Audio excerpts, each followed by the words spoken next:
Hello there and welcome to State of the Union. I'm Maeve McMahon in Brussels. Well, this week saw the city come to life again after the lull around the EU elections. Incoming MEPs flocked here to take selfies, show their voters they're getting down to work. But the big happening of the week was this: EU leaders catching up on the European Parliament elections. With the world in turmoil, rumour had it they would quickly decide who should get what top Brussels job. But their 7-hour summit was just an anticlimax for hundreds of journalists with nothing to report. I think it's our collective duty to make a decision by the end of June. I made several times publicly this point. But the summit proved to be a very good day out for this man, the outgoing Dutch Prime Minister Mark Rutte. With the Dutch coalition government almost sworn in, Mark Rutte hopes to be the next Secretary-General of Nato. He got some FaceTime with Hungary's Prime Minister on the sidelines of that summit and agreed not to deploy Hungarian troops to Ukraine nor to spend Hungarian money on Ukrainian missions. This got him the thumbs up from Viktor Orban to run NATO. What didn't get a thumbs up among Brussels circles, though, was this: the Hungarian presidency's slogan for their upcoming 6-month EU presidency. A copycat from the Trump days, Hungary chose "Make Europe Great Again" as their mantra to shape the EU's political agenda and warn that Europe is declining in the world.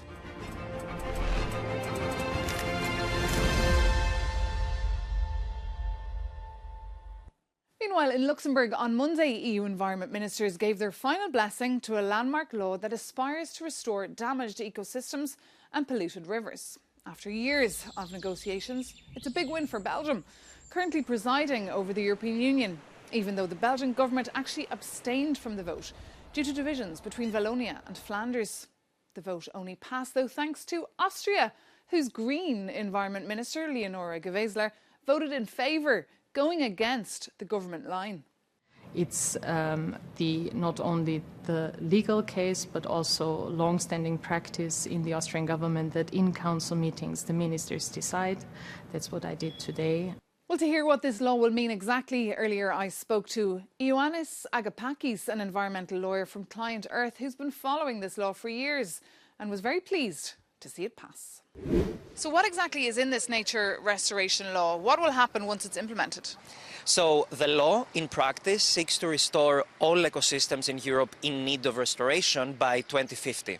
And in order to achieve that, it imposes upon member states a series of binding targets to restore a diverse array of ecosystems, so from forests and oceans to farmlands and urban green spaces, by 2030 through 2050.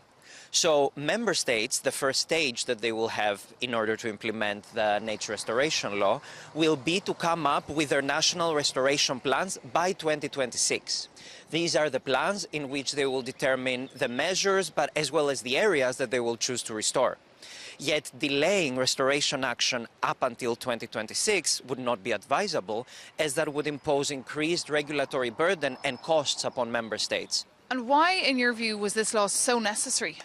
So, just for a bit of context, currently less than 15% of EU's ecosystems are in good condition.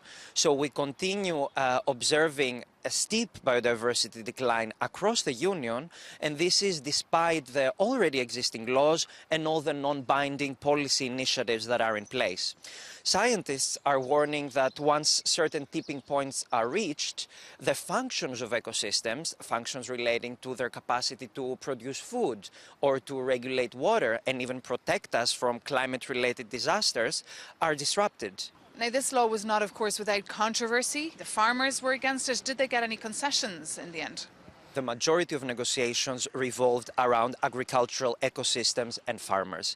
It is very important to note that the law imposes zero legal obligations directly on farmers, and the provisions on the restoration of agricultural ecosystems have been significantly watered down in order to reflect the realities of the sector and the requests that were made. Still, I would like to underscore that reducing nature restoration into ideological warfare, as we observed happening in the past year, is quite irresponsible. Farmers are the ones that first experience the adverse impacts of both the climate crisis, but also the crisis of biodiversity collapse, and these are also the first and best agents to mitigate such crises. And this law, of course, is a key component of the EU Green Deal. What else should we look out for in the EU Green Deal? Should other parts of it come to life soon? Or do you think it's politically dying out due to the political environment? So, first and foremost, I think that the vast majority of legislative files coming out of the EU Green Deal have either been adopted or terminated due to political considerations. There are still a couple of files that we may see becoming reality in the next coming years. For instance, the revision of the Energy Taxation Directive, as well as the revision of the Marine Strategy Framework Directive. Both instruments are quite critical in our transition into a climate neutral and biodiverse Europe. Still, I think that the focus of EU lawmakers and member states, most importantly, will really be on implementation. The EU Green Deal provided a momentum, but also, at the end of the day, provided a series of legal tools that member states now have in their arsenal in order to tackle the complex and intertwined crises that they are facing. Thank you so much for speaking to us. Agapakis there from Client Earth speaking to me a little earlier. And one topic we didn't dive into was the impact global warming could have on beer.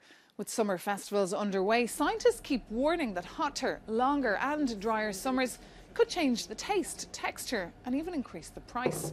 Now, beer, of course, is dear to the hearts of all Belgians. So it would come as a surprise this week to see French beer for sale in Belgian supermarkets. But turns out Belgian brewers have been teaching their neighbours a thing or two about beer brewing, as climate change is also presenting the wine country with a challenge. Well, that's it for this edition of State of the Union with me, Maeve McMahon. Thank you so much for tuning in. See you soon.